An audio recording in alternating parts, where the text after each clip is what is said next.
اسلامی تاریخ کی سب سے پہلی جنگ غزوہ بدر، جس کا آغاز ایک قافلے سے ہوا۔ قریش مکہ کا ایک بڑا قافلہ جس کی قیادت ابو سفیان کر رہا تھا۔ ہم یہاں رکیں گے، اپنے خیمے لگا لو۔ وہ ملک شام سے تجارت کر کے مکہ واپس آ رہے تھے۔ اس قافلے میں بے شمار مال و دولت اور سونے کے ہزاروں سکے تھے۔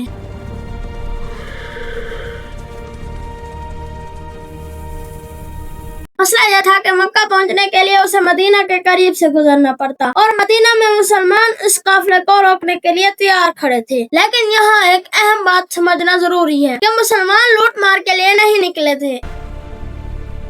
ہم لوٹ مار کرنے نہیں، اپنا حق واپس لینے آئے ہیں۔ دراصل جب مسلمان مکہ سے ہجرت کر کے مدینہ آئے تو وہ اپنے گھر، زمینیں اور سارا مال مکہ چھوڑ آئے تھے اور قریش نے ان کی جائیداد تک بیچ دی تھی۔ یہ ابو جہل، یہ عبد الرحمن بن عوف کے پاس والے مکان کے کاغذات ہیں، یہ مجھے ملے ہیں، اب تمہارا اس پہ قبضہ ہے۔ اس لیے مسلمان اپنا مال اور حق واپس لینے آئے تھے۔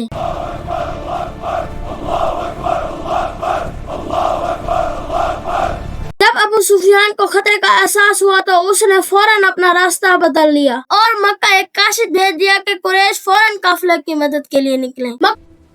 ہم اب اس راستے سے جائیں گے، مدینے والے راستے سے نہیں جائیں گے۔ اونٹ چھوڑو اور جاؤ، مکے والوں کو خبر دو۔ مکہ پہنچ کر قاصد نے کعبہ کے سامنے اپنے اونٹ کے کان کاٹ دیے، کپڑے پھاڑے اور مدد کے لیے چیخنے لگا، جو اس زمانے میں ہنگامی صورت کا اشارہ تھا۔ قریش نے فوراً ایک بڑی فوج تیار کی جس کی قیادت ابو جہل کر رہا تھا۔ ہم 1000 لوگ جائیں گے، 100 گھوڑے لے جائیں گے اور 170 اونٹ لے جائیں گے۔ ادھر حضرت محمد رسول اللہ خاتم النبیین صلی اللہ علیہ وآلہ وسلم 313 صحابہ کے ساتھ بدر کے مقام پر پہنچے۔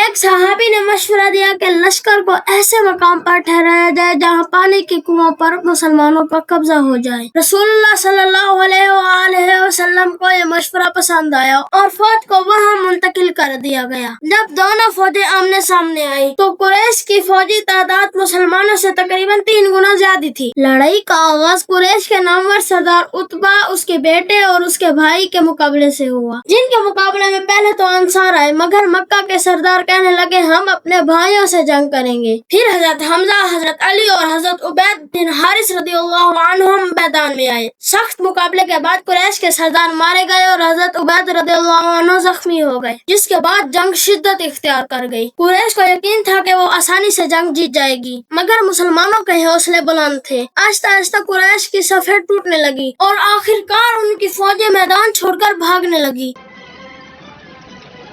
اسی جنگ میں ابو جہل بھی مارا گیا۔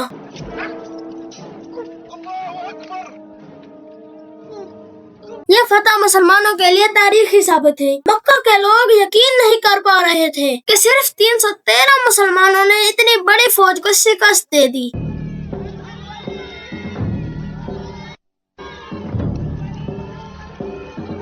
اسی جنگ کے بعد پورے عرب میں مسلمانوں کی طاقت اور قیادت کو تسلیم کیا جانے لگا۔ 313 مسلمانوں نے 1000 لوگوں کو ہرا دیا۔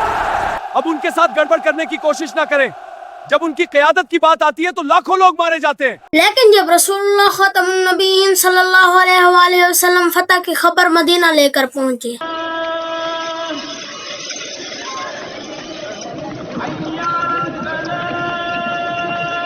تو انہیں ایک غمناک خبر ملی کہ ان کی پیاری بیٹی حضرت رقیہ بن محمد رضی اللہ تعالی عنہ کا انتقال ہو چکا ہے۔